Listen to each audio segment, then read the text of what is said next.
Linggo na lamang mula ngayon magsisimula na ang campaign period para sa 2023 Barangay and SK elections na papayagan lamang mula October 19 hanggang October 28. Bago pa man magsimula, nagpaalala na muli ang COMELEC sa mga nagbabalak na bumili at magbenta ng kanilang mga boto.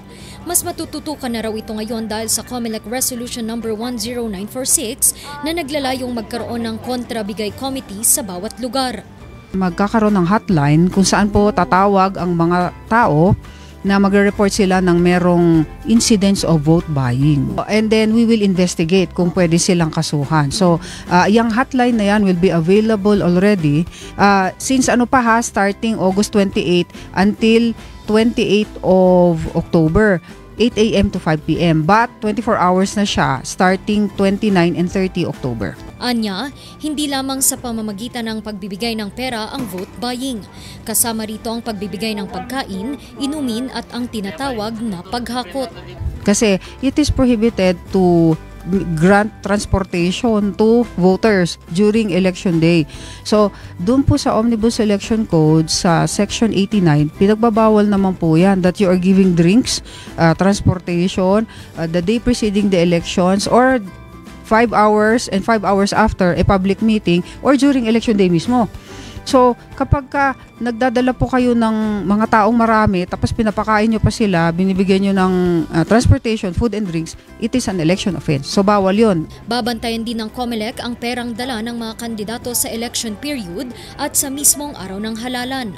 For those who are having yung lots of money or cash during election day or 2 days before the elections. So for example, meron kayong denominations ng 20, 50, 100 tapos in amounts of 20,000, mga ganyan. It is a presumption unless you have a legitimate business activity or gagamitin mo yan for something na may transaction kayo na you can justify it, then it is a presumption that you're going to use that for vote buying. Anya, lahat ng matatanggap nilang reports ay sasailalim muna sa investigasyon at kung mapatunayang bumili o nagbenta ang mga ito ng boto, maaari silang maharap sa kasong paglabag sa Section 28 ng Republic Act No. 6646 o ang vote buying and selling.